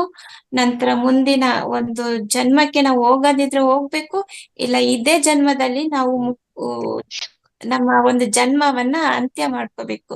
ಅಷ್ಟೇ ಸರ್ ನಮ್ಗೆ ಇಲ್ಲಿ ಬೇಕಾಗಿರುವಂತದ್ದು. ಆದ್ರಿಂದ ಇನ್ನೊಬ್ರ ಬಗ್ಗೆ ನೀವು ಯಾರ ಬಗ್ಗೆನೂ ತಲೆ ಕೆಡ್ಸ್ಕೊಳ್ಬೇಡಿ. ನಿಮ್ಮ ಉದ್ದೇಶ ಏನು? ಧ್ಯಾನ ಒಂದೇ. ಧ್ಯಾನ ಮಾಡಿ, ಧ್ಯಾನ ಪ್ರಚಾರ ಮಾಡಿ, ಸ್ವಾಧ್ಯಾಯ ಮಾಡಿ, ನಿಮ್ಗೆ ಗೊತ್ತಿರೋವ್ರಿಗೆ ಧ್ಯಾನವನ್ನ ಹೇಳ್ಕೊಡಿ. ಅಷ್ಟು ಮಾತ್ರ ನೀವು ಮಾಡ್ಕೊಂಡು ಹೋಗಿ ಸರ್. ನಿಮ್ಮ ಒಂದು ಈ ಧ್ಯಾನಕ್ಕೆ, ಆತ್ಮ ಅಭಿವೃದ್ಧಿಗೆ ಇದು ಕೂಡ ಇನ್ನೂ ಹೆಚ್ಚಾಗಿ ಸಹಾಯವನ್ನ ಮಾಡ್ತದೆ ಸರ್. ಅದೇ ಥ್ಯಾಂಕ್ ಯು, ಥ್ಯಾಂಕ್ ಅದಕ್ಕೆ ಯು ಒಂದು ಮೇಡಮ್. ಲಿಮಿಟ್. ಸುರೇಶ್ ಸರ್, ಇದಕ್ಕೆ ಸರಿ, ಹೇಳಿ. ಹೇಳಿ. ಹಲೋ. ಹೇಳಿ ಸರ್. ಸರ್ ಹೇಳಿ ಸರ್. ಅದೇ ಅದಕ್ಕೂ ಒಂದು ಲಿಮಿಟ್ ಅನ್ನೋದಿರುತ್ತಲ್ಲ ಮೇಡಮ್. ತುಂಬಾ ನಾವೆಷ್ಟು ಸಮಾಧಾನವಾಗಿದ್ರು ಇವ್ನ ಕೈಲಾಗಲ್ಲ, ಈ ತರ ಇದ್ ಮಾಡ್ತಾ ಇರ್ತಾರೆ. ಅವಾಗ ತಾಳ್ಮೆ ಕಡಿಮೆ ಆದಾಗ ಫುಲ್ ಜಾಸ್ತಿನೇ ರೈಸ್ ಆಗೋಗುತ್ತೆ. ಇಲ್ಲ ಸರ್, ನೀವು ಪ್ರತಿನಿತ್ಯ ಅಭ್ಯಾಸ ಮಾಡಿ.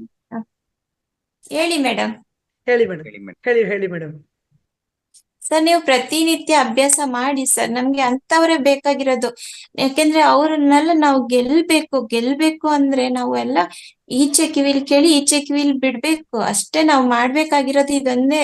ನಮ್ನ ಪರೀಕ್ಷೆಗಳು ಹಲವಾರು ರೀತಿ, ಧ್ಯಾನಕ್ಕೆ ಬಂದ್ಮೇಲೆ ಹಲವಾರು ರೀತಿಯ ಪರೀಕ್ಷೆಗಳು ಬರ್ತದೆ. ಅದು ಬೇರೆ ಯಾರಿಂದನೂ ಬರಲ್ಲ. ನಮ್ಮ ಸುತ್ತಮುತ್ತ ಇರುವ ನಮ್ಮ ಫ್ಯಾಮಿಲಿ ಅವರಿಂದ, ಫ್ರೆಂಡ್ಸ್ ಗಳಿಂದ, ಅಂತವ್ರಿಂದನೇ ನಮ್ಗೆ ಬರುವಂತದ್ದು.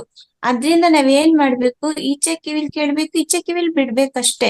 ನಮ್ಗೆ ಬೇಕಾಗಿರೋದು ಒಂದೇ ಒಂದು ಉದ್ದೇಶ ಇಟ್ಕೊಳ್ಳಿ. ನಮ್ಗೆ ಯಾರು ಏನೇ ಅನ್ಲಿ, ನಾನ್ ಬಂದಿರುವಂತದ್ದು ಧ್ಯಾನ ಮಾಡೋದಿಕ್ಕೆ, ಧ್ಯಾನ ಪ್ರಚಾರ ಮಾಡೋದಿಕ್ಕೆ, ಈ ಜನ್ಮವನ್ನ ಅಂತ್ಯ ಮಾಡ್ಕೊಳ್ಳೋದಿಕ್ಕೆ ಅಂತ ನೀವು ಮನ್ಸಲ್ಲಿ ಫಿಕ್ಸ್ ಮಾಡ್ಕೊಂಡ್ರೆ ಯಾರು ಏನೇ ಅಂದ್ರು ನಿಮ್ಗೆ ಯಾವ ಒಂದು ಬೇಸರ ಕೂಡ ಆಗೋದಿಲ್ಲ. ಇದನ್ನ ನೀವು ಪ್ರಯತ್ನ ಮಾಡಿ, ಈಗಿಂದನೇ ನೀವು ಪ್ರಯತ್ನ ಮಾಡಿ ನೋಡಿ. ನಾವು ಕೂಡ ಇದನ್ನೆಲ್ಲ ಅನುಭವಿಸಿ ಬಂದಿದ್ದೇವೆ. ಈಗ ಯಾರು ಏನಂದ್ರು ನಮ್ಗೆ ಪತ್ರಿಜಿ ಸಾರ್ ಹೇಳಿದ್ದಾರೆ, ಮಾನವೂ ಮಧುರ ಅವಮಾನವೂ ಮಧುರ ಅಂತ ಹೇಳಿದ್ದಾರೆ. ಇದನ್ನ ನಾವು ಫಾಲೋ ಮಾಡ್ಬೇಕಷ್ಟೇ. ಸರಿ ಮೇಡಮ್, ತುಂಬಾ ಥ್ಯಾಂಕ್ ಯು ಮೇಡಮ್, ಧನ್ಯವಾದ. ಧನ್ಯವಾದ ಸರ್ ನಿಮ್ಗೂನು. ನೀವು ಸ್ವಾಭಿಮಾನ ಅಂತ ಕೇಳಿದ್ರಿ, ಸ್ವಾಭಿಮಾನ ಅಹಂಕಾರ ಅಂತ ಕೇಳಿದ್ರಿ ನೀವು. ಸ್ವಾಭಿಮಾನಕ್ಕೂ ಅಹಂಕಾರಕ್ಕೂ ಅಜಗಜಾಂತರ ಇದೆ ಸರ್. ಸ್ವಾಭಿಮಾನ ಅದು ದುರಭಿಮಾನ ಆಗ್ಬಾರ್ದು ಅನ್ನೋದಷ್ಟೇ ಇಲ್ಲಿ. ಇದು ಅಹಂಕಾರ ಬೇರೆ ಸರ್, ಸ್ವಾಭಿಮಾನ ಬೇರೆ ಸರ್. ಸ್ವಾಭಿಮಾನ ಅಂದ್ರೆ ನಮ್ಮನ್ನ ನಾವು ಗೌರವಿಸುವಂತದ್ದು. ಸೊ ನಮ್ಮನ್ನ ನಾವು ಸ್ವಪ್ರತಿಷ್ಠೆ ಅಂತ ಅಂತಾರಲ್ಲ, ಅದು ಪ್ರತಿಷ್ಠೆ ಇಸ್ ಡಿಫ್ರೆಂಟ್, ಅದು ಅಹಂಕಾರ ಆಗುತ್ತೆ ಅಂತ ನನ್ನ ಭಾವನೆ. ಥ್ಯಾಂಕ್ ಯು ಸರ್, ನೀವು ತುಂಬಾ ಚೆನ್ನಾಗಿ ಬೇರೆ ದೃಷ್ಟಿಯಲ್ಲಿ ಅದು ಅಹಂಕಾರ ತರ ಕಾಣ್ತಾ ಇರುತ್ತಲ್ಲ ಮೇಡಮ್. ಇಲ್ಲ ಸರ್, ನಾನು ಅದಕ್ಕೋಸ್ಕರ ನಾನು ಒಂದು ಮಾತು ನನ್ನ ಮಕ್ಕಳಿಗಾಗ್ಲಿ ನಮ್ಮ ಮನೇಲಿ ನಾನೇ ಹೇಳೋದೇನು ಅಂದ್ರೆ, ಇದು ಎಷ್ಟು ಸಮಂಜಸವೋ ಹೌದೋ ಇಲ್ಲೋ ನನಗೆ ಗೊತ್ತಿಲ್ಲ ಇಲ್ಲಿ ಮಾತಾಡೋವಂಥದ್ದು. ಆದ್ರೂ ಕೂಡ ನನಗೆ ಅನ್ಸೋದು ಏನು ಅಂತಂದ್ರೆ, ಮಕ್ಕಳಿಗೇನು ಹೇಳ್ತೀನಿ ನೋಡಿ, ಏನೇ ಮಾಡಿ ನಿಯತ್ತಾಗಿರೋಣ. ನಾವು ಕೂಡ ನಿಯತ್ತಿರಬೇಕು. ಮೊದ್ಲು ಬೇರೆಯವರು ನಿಯತ್ತಾಗಿರೋದಕ್ಕಿಂತ ಹೆಚ್ಚಾಗಿ ನಮಗೆ ನಾವು ನಿಯತ್ತಾಗಿರ್ಬೇಕು. ನಮ್ಮ ಆತ್ಮಸಾಕ್ಷಿಗೆ ನಾವು ದ್ರೋಹ ಮಾಡ್ಕೊಳ್ದಿರೋ ತರ ನಾವು ಬದುಕ್ಬೇಕು ಅನ್ನೋದಷ್ಟೇ ಮುಖ್ಯ ಅಂತ ನಾನು ಹೇಳ್ತೀನಿ. ಥ್ಯಾಂಕ್ ಯು ಸರ್, ತುಂಬಾನೇ ಥ್ಯಾಂಕ್ಸ್ ನಿಮ್ಮ ಅನಿಸಿಕೆನ ಹಂಚ್ಕೊಂಡಿದ್ದಕ್ಕೆ. ನಮಸ್ಕಾರ ಸರ್. ಮತ್ತೆ ಯಾರ್ಯಾರಾದ್ರೂ ಮಾತಾಡೋರಿದ್ರೆ ಇನ್ನಿಬ್ರಿಗೆ ಅವಕಾಶ ಇರುತ್ತೆ. ವೇಳೆ ಆಗ್ತಾ ಇದೆ, ದಯವಿಟ್ಟು ಮಾತಾಡಿ.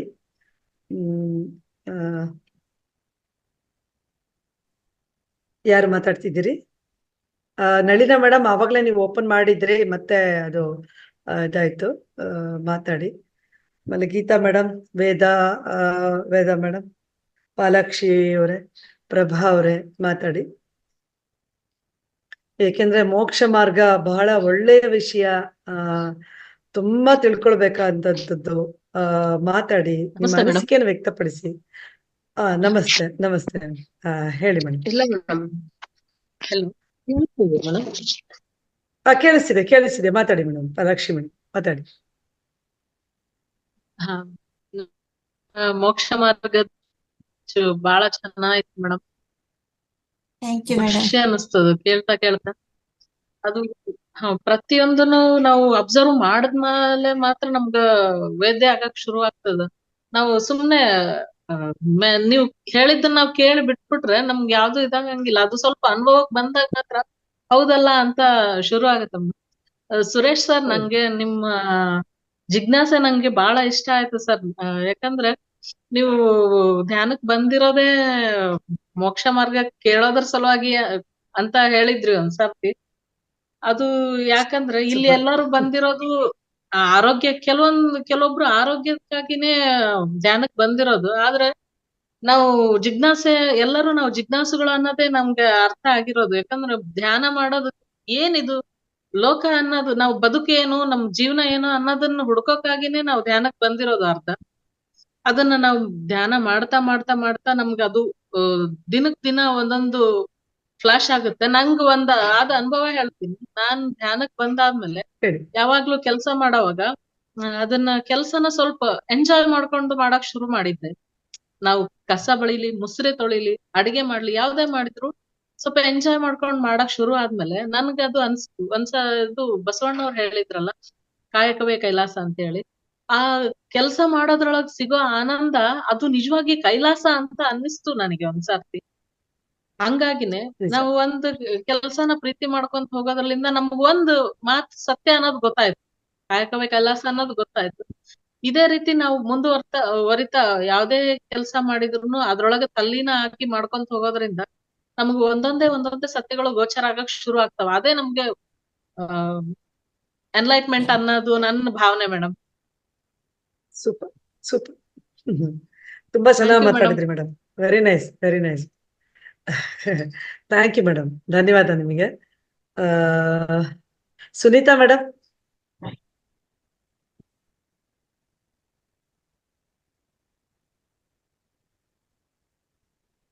ಗೀತಾ ಮೇಡಮ್. ಮಾತು ತುಂಬಾ ಇದೆ, ಆದ್ರೆ ಮೌನನೇ ಹೆಚ್ಚಿಗೆ ಇದಕ್ಕೆ ಭೂಷಣ ಅಂತ ಅನಿಸ್ತಾ ಇದೆ. ಯಾಕೆಂದ್ರೆ ನಮ್ಮ ಒಳಗೆ ನಾವು ವೆರಿ ನೈಸ್. ಹೋಗ್ಲಿಕ್ಕೆ ಸ್ಟಾರ್ಟ್ ಮಾಡಿದಾಗ ಮೌನನೇ ಹೆಚ್ಚಿಗೆ ಉತ್ತರ ಕೊಡ್ತಾ ಹೋಗ್ತದೆ. ತುಂಬಾ ಚೆನ್ನಾಗಿ ವಿಷಯ ತುಂಬಾ ಚೆನ್ನಾಗಿದೆ. ಮೋಕ್ಷ ಅನ್ನೋದು ಇರುವಾಗ ಕಂಡ್ಕೊಳ್ಬೇಕು, ಸತ್ರೆ ಮೋಕ್ಷ ಅಂತ ಅಲ್ಲ, ನನ್ನ ನನ್ನ ನಿಜ. ವಿಚಾರ. Fantastic. ಹಾಗಾಗಿ Good. ಮತ್ತೆ ನಮಗೆ ಏನ್ ನೋವು ಕೊಡ್ತದೆ ಅದು ಇತರರಿಗೂ ನೋವು ಕೊಡ್ತದೆ ಅನ್ನೋದು ಒಂದು ಪ್ರಜ್ಞೆ ಬೆಳೆದ್ರೆ ತುಂಬಾ ವಿಷಯಗಳಲ್ಲಿ ನಾವು ಬದಲಾವಣೆಯನ್ನ ತಂದ್ಕೊಳ್ಬಹುದು. ಹಾಗಾಗಿ ನಾನು ಈ ಒಂದು ಸಂದರ್ಭದಲ್ಲಿ ನಾನು ಮಾತಾಡದಿದ್ರೆ ಸರಿಯಲ್ಲ ಅನ್ನೋದಕ್ಕಾಗಿ ಎಂಟ್ರಿ ಕೊಟ್ಟೆ ಬಿಟ್ರೆ ಮಾತು ಆಕ್ಚುಲಿ ಇಲ್ಲಿ ಏನೂ ಇಲ್ಲ. ಮೌನನೇ ಹೆಚ್ಚಿಗೆ ಭೂಷಣ ಅಂತ ಆಗ್ತಾ ಇದೆ. ತುಂಬಾ ಚೆನ್ನಾಗಿ ಹೇಳಿದ್ದೀರಾ ಮೇಡಮ್. ಧನ್ಯವಾದ. ನಿಮ್ಮ ಥ್ಯಾಂಕ್ ಯು ಮೇಡಮ್. ನಾನು ಏನ್ ಹೇಳಿದೇನೋ ನನ್ಗೆ ಅರ್ಥ ಆಗ್ತಾ ಇಲ್ಲ, ಆದ್ರೆ ನಿಮ್ದೆಲ್ಲ ಕ್ಷಮಾಗುಣ. ಕ್ಷಮೆ ಅನ್ನೋದು ತುಂಬಾ ದೊಡ್ಡ ವಿಷಯ.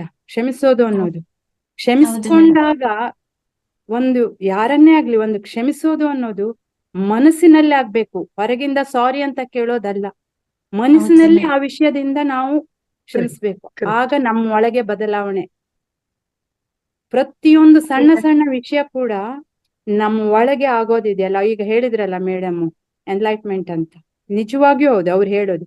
ನಾವು ಮಾಡೋ ಕೆಲಸವನ್ನು ಪ್ರೀತಿಸಿದಾಗ ಅದರಲ್ಲಿ ಶುದ್ಧ ಆಗ್ತಾ ಬರ್ತೀವಿ. ನಾವು ಯಾವ ಕೆಲಸವನ್ನ ನಾವು ಪ್ರೀತಿಸ್ಲಿಕ್ಕೆ ಸ್ಟಾರ್ಟ್ ಮಾಡ್ತೀವೋ ಅಲ್ಲಿ ಆ ಕೆಲಸ ನೀಟ್ ಆಗ್ತದೆ, ಶುದ್ಧ ಆಗ್ತದೆ, ಮನಸ್ಸು ಶುದ್ಧ ಆಗ್ತದೆ, ಒಂದಕ್ ಲಿಂಕ್. ತುಂಬಾ ದೊಡ್ಡ ವಿಚಾರ ಇದು. ಸಣ್ಣದೇ ಕೆಲಸನೇ ಆಗ್ಲಿ, ಆ ಸಣ್ಣ ಕೆಲಸವನ್ನು ಪ್ರೀತಿಸೋದು ಅನ್ನೋದು ಅವ್ರು ಹೇಳಿದ್ದು 100% ಸರಿ. ಪ್ರೀತಿಸಿ ಮಾಡಿದಾಗ ಈ ಕೆಲಸ ಮಾಡ್ಬೇಕಲ್ಲ ಅನ್ ಮಾಡೋದಕ್ಕೂ ಅದನ್ನ ಪ್ರೀತಿಸಿ ಮಾಡೋದಕ್ಕೂ ತುಂಬಾ ವ್ಯತ್ಯಾಸ ಇದೆ. ಹಾಗಾಗಿ ಎಲ್ಲ ವಿಚಾರಗಳು ತುಂಬಾ ಅದ್ಭುತ ವಿಚಾರ. ನಾವು ಅಳವಡಿಸ್ಕೊಳ್ಬೇಕು. ನಾವು ಈ ಮಾರ್ಗದಲ್ಲಿ ಇದೀವಿ ಅನ್ನೋದೇ ಸಂತೋಷ. ಎಲ್ಲರೂ ಒಂದು ಆ ತರ ದಾರಿಯಲ್ಲಿ ಹೋಗ್ತಾ ಇದೀವಲ್ಲ, ಆದಷ್ಟು ಕ್ರಮಿಸ್ಲಿಕ್ಕೆ ಪ್ರಯತ್ನ ಪಡೋಣ, ಒಬ್ರಿಗೊಬ್ರಿಗೆ ಗೌರವಿಸ್ಕೊಳ್ಳೋಣ, ಸಣ್ಣ ವಿಚಾರ ಆಗ್ಲಿ ದೊಡ್ಡ ವಿಚಾರ ಆಗ್ಲಿ ಹಂಚ್ಕೊಳ್ಳೋಣ. ಎಲ್ಲರಿಗೂ ಧನ್ಯವಾದ. Thank you madam. ತುಂಬಾ ಥ್ಯಾಂಕ್ಸ್ ನಿಮ್ಗೆ. ತುಂಬಾನೇ ಚೆನ್ನಾಗಿ ಹೇಳಿದ್ರಿ. ಯಾಕಂದ್ರೆ ಮೌನ ಆಗ್ಲಿ ಇದು ಕ್ಷಮೆ ಆಗ್ಲಿ ಬಹಳ ದೊಡ್ಡದು, ತುಂಬಾನೇ ದೊಡ್ಡದು. ಇದು ನಾವು ಅಳವಡಿಸ್ಕೊಳ್ಳೋದು ಬಹಳ ಕಷ್ಟ ಅನ್ನೋದು ಅಷ್ಟೇ ಸತ್ಯ. ಚೆನ್ನಾಗಿ ಮಾತಾಡಿದ್ರಿ Geeta madam. Thank you so much. ಇನ್ನೊಬ್ರಿಗೆ ಅವಕಾಶ ಇದೆ, ದಯವಿಟ್ಟು ಯಾರಾದ್ರೂ ಮಾತಾಡ್ತೀರಾ ಮಾತಾಡಿ. ಸುನೀತಾ ಅವರೇ, ಪ್ರಭಾ ಅವರೇ, ಪಾಲಾಕ್ಷಿ ಅವ್ರು ಮಾತಾಡಿದ್ರು, ದಯವಿಟ್ಟು ಮಾತಾಡಿ. ಮಾತಾಡಿ ಮೇಡಮ್. ಮಂಜುಳಾ ಅವರೇ ಮಾತಾಡಿ. ಮೇಡಮ್ ನಂದೊಂದು ಕ್ವಶನ್. ಹೇಳಿ ಮೇಡಮ್. ಈ ಮನುಷ್ಯ ಜನ್ಮ ಇದ್ದಾಗ ಪುಣ್ಯ ಮಾಡಿದ್ರೆ ಮತ್ತೆ ಮನುಷ್ಯ ಜನ್ಮಾಗೆ ಹುಟ್ತಾನೆ, ಪಾಪ ಮಾಡಿದ್ರೆ ಹುಳು, ಕ್ರಿಮಿ, ಕೀಟ, ಪಕ್ಷಿ, ಪ್ರಾಣಿಯಾಗಿ ಹೋಗ್ತಾನೆ. ಇದು ನಿಜಾನ? ಮೇಡಮ್ ಇನ್ನೊಂದ್ಸಲ ಹೇಳಿ. ಈಗ ಈ ಮಾನವ ಜನ್ಮ ಬಂದಿದೆ. ಈಗ ಈ ಮಾನವ ಜನ್ಮದಲ್ಲಿ ಪುಣ್ಯ ಮಾಡಿದ್ರೆ ಮತ್ತೊಬ್ರಿಗೆ ಕೆಟ್ಟ ರೀತಿ ಧರ್ಮದ ಪ್ರಕಾರ ನಡ್ಕೊಂಡ್ರೆ ಮುಂದಿನ ಜನ್ಮನು ಮನುಷ್ಯನಾಗೆ ಹೋಗ್ತಾನೆ. ಪಾಪ ಆಮೇಲೆ ಅಧರ್ಮದಿಂದ ನಡ್ಕೊಂಡ್ರೆ ಹುಳು, ಕ್ರಿಮಿ, ಕೀಟ ಆಗಿ ಹುಟ್ಟುತ್ತಾನೆ ಅನ್ನೋ ಮಾತು ನಿಜಾನ? ಈ ಮೇಡಮ್ ಪ್ರಶ್ನೆ ಇದಕ್ಕೆ ನನಗೆ ಗೊತ್ತಿರೋ ಮೇಡಮ್ ನನಗೆ ಇದಕ್ಕೆ ಈ ಪ್ರಶ್ನೆ ಗೊತ್ತಿರೋ ಕೇಳ್ತಾ ಇಲ್ಲ. ನಿಮ್ಮ ಪ್ರಶ್ನೆಗೆ ದೊಡ್ಡ ದೊಡ್ಡ ಮಾಸ್ಟರ್ಗಳಿದ್ದಾರೆ. ರಂಗನಾಥ್ ಸರ್ ಇರ್ಬೋದು, ಅವ್ರಗಳ ಕಡೆಯಿಂದ ಖಂಡಿತ ನಿಮ್ಗೆ ಉತ್ತರ ಸಿಗುತ್ತೆ. ದಿನವೂ ನೀವು ಧ್ಯಾನಕ್ಕೆ ಭಾಗಸ್ಥರಾಗಿ ಬನ್ನಿ ಖಂಡಿತ. ಇಲ್ಲಿ ನಿಜವಾಗ್ಲೂ ತುಂಬಾ ವಿಷಯಗಳನ್ನ ತಿಳ್ಕೊತೀವಿ ಹೊರತು ಅದಕ್ಕಿಂತ ಹೆಚ್ಚಾಗಿ ನಮ್ಮಲ್ಲಿ ನಾವು ಅವೆಲ್ಲವನ್ನು ಅಳವಡಿಸ್ಕೊಳ್ಳುವಂತ ನಿಟ್ಟಿನಲ್ಲಿ ನಾವು ಸಾಕ್ತಿವಿ. ಆ ಧ್ಯಾನ ನಮ್ಗೆ ಎಲ್ಲವನ್ನು ಕೊಡುತ್ತೆ ಅಂತ ಹೇಳ್ತಾ, ಮೇಡಮ್ ನಿಮ್ಗೆ ತುಂಬ ಹೃದಯದ ಧನ್ಯವಾದ.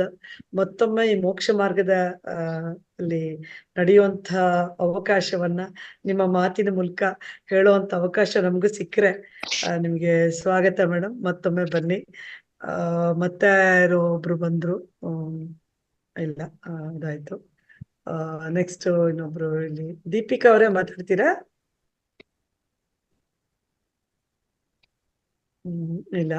ಈಗ ಸಮಯ ಆಗಿರೋದ್ರಿಂದ ದಯವಿಟ್ಟು ಕ್ಷಮಿಸಿ. ನಾಳೆ ಮತ್ತೆ ಆ ನಮ್ಮ ಧ್ಯಾನದ ತರಗತಿಲಿ ಎಲ್ಲವನ್ನು ಸಾಕಷ್ಟು ಜ್ಞಾನ ಹಂಚಿಕೆಯೊಂದಿಗೆ ನಾವು ಮತ್ತೆ ಬರೋಣ. ಮೇಡಮ್, ನಿಮ್ಗೆ ತುಂಬಾ ಹೃದಯದ ಧನ್ಯವಾದಗಳು. Thank you madam. ಆತ್ಮ ಬಂಧುಗಳೇ, ಈಗಾಗಲೇ ಸಮಯ ಆಗಿರೋದ್ರಿಂದ ಇವತ್ತಿನ ಕಾರ್ಯಕ್ರಮ, ನಮ್ಮ ಧ್ಯಾನ ತರಗತಿನ ಮುಗಿಸೋಣ. ನಾಳೆ ಮತ್ತೆ ಮತ್ತೊಂದು ಸುಮಧುರವಾದ ಮ್ಯೂಸಿಕ್ ಒಂದಿಗೆ ಹಾಗೆ ಜ್ಞಾನ ಹಂಚಿಕೆಯೊಂದಿಗೆ ನಾವು ನಾಳೆ ಭೇಟಿಯಾಗೋಣ ಅಂತ ಹೇಳ್ತಾ ಇವತ್ತಿನ ಕಾರ್ಯಕ್ರಮನ ಮುಗಿಸ್ತಾ ಇದ್ದೀನಿ. ನಮಸ್ಕಾರ.